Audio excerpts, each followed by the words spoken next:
In this video, we will discuss fertilization in case of humans.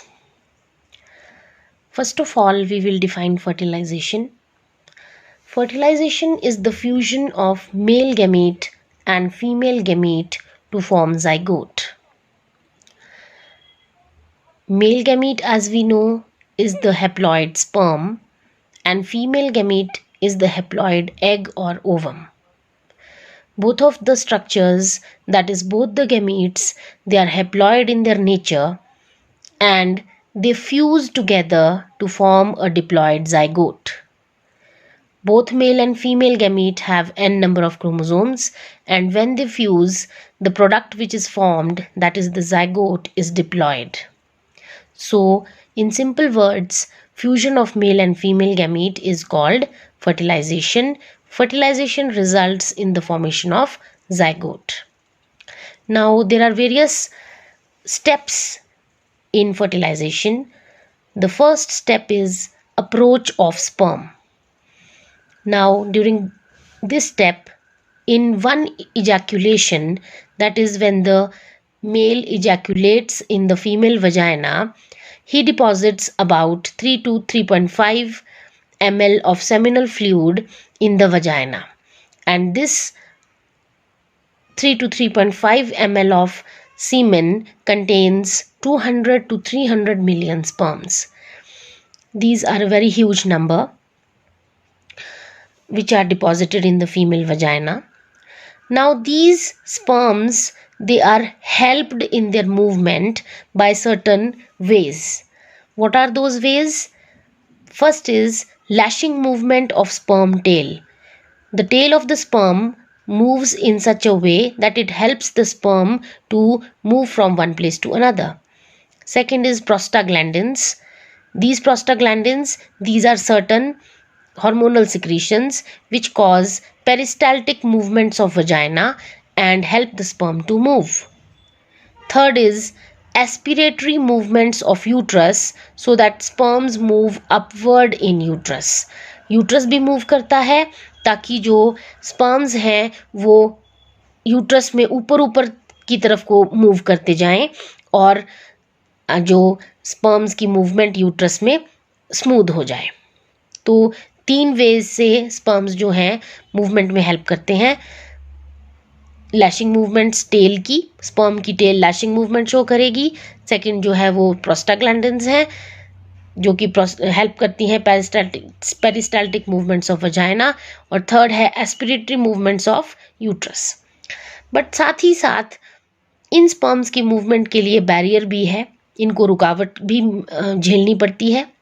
First is thick endometrium of uterus. Uterus का जो endometrium है, inner lining है, वो काफ़ी thick है. देखिए इस डायग्राम में ये वाली वेवी जो है, this is the inner lining of the uterus, endometrium है ये, और यहाँ पर स्पर्म्स की मूवमेंट को ये एक बैरियर का काम करती हैं.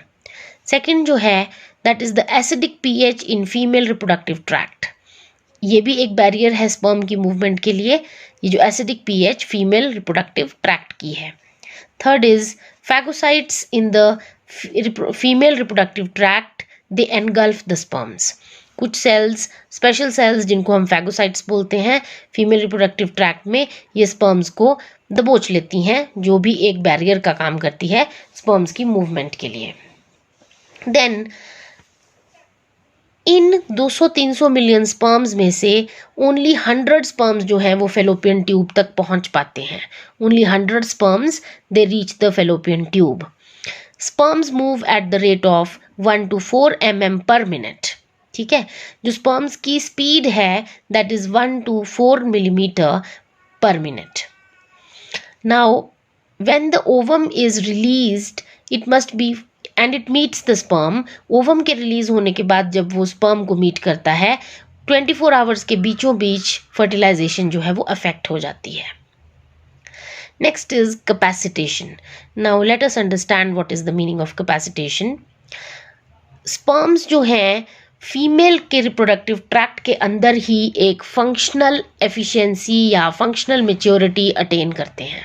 ठीक है, स्पर्म्स फंक्शनल होते हैं फीमेल रिप्रोडक्टिव ट्रैक्ट के अंदर, और इस फंक्शनल मेच्योरिटी तक पहुंचने के लिए स्पर्म्स जो हैं वो उनमें कुछ और बदलाव आते हैं, कुछ सब्सटेंसेस का रिमूवल होता है, स्पर्म्स वॉश होते हैं और इस फिनोमेना को हम कैपेसिटेशन बोलते हैं। Removal of sterols and glycoproteins from acrosome membrane. देखिए ये जो एक्रोसोम मेम्ब्रेन है इसके ऊपर कुछ स्टेरॉल्स और ग्लाइकोप्रोटीन्स लगे हुए हैं, तो इनका रिमूवल इम्पॉर्टेंट है, मीन्स इनकी वॉशिंग इम्पॉर्टेंट है और उसी फिनोमेना को हम कैपेसिटेशन बोलते हैं। सेकेंड इज कैल्शियम आयंस जो हैं वो स्पर्म्स के अंदर स्पर्म अपने अंदर ले लेता है, जिसकी वजह से वो ज़्यादा एक्टिव हो जाते हैं। थर्ड है एक्रोसोम ऑफ स्पर्म जो है, ये ऊपर वाला portion, this is the acrosome of sperm, और ये कुछ हाइड्रोलाइटिक एंजाइम्स को रिलीज करेगा और उन हाइड्रोलाइटिक एंजाइम्स को हम बोलते हैं स्पर्म लाइजेंस। स्पर्म लाइजेंस रिलीज हो जाएंगे यहाँ से, एक्रोसोम ऑफ स्पर्म रिलीज करेगा उनको हाइड्रोलाइटिक एंजाइम्स को, ठीक है। लाइक फॉर एग्जाम्पल हायालुरोनिडेज एंजाइम जो है ये एक्रोसोम ऑफ स्पर्म रिलीज करेगा and this enzyme is going to dissolve the cementing substance of corona cells। हमने एग के स्ट्रक्चर के बाहर देखा था किस तरह से जो है कोरोना सेल्स बाहर वाले पोर्शन में एडजस्टेड थी, तो उन सेल्स को डिसॉल्व करने का काम हाइलुरोनिडेज एंजाइम करता है ताकि स्पर्म की एंट्री जो है वो ओवम के अंदर इफेक्ट हो जाए। देन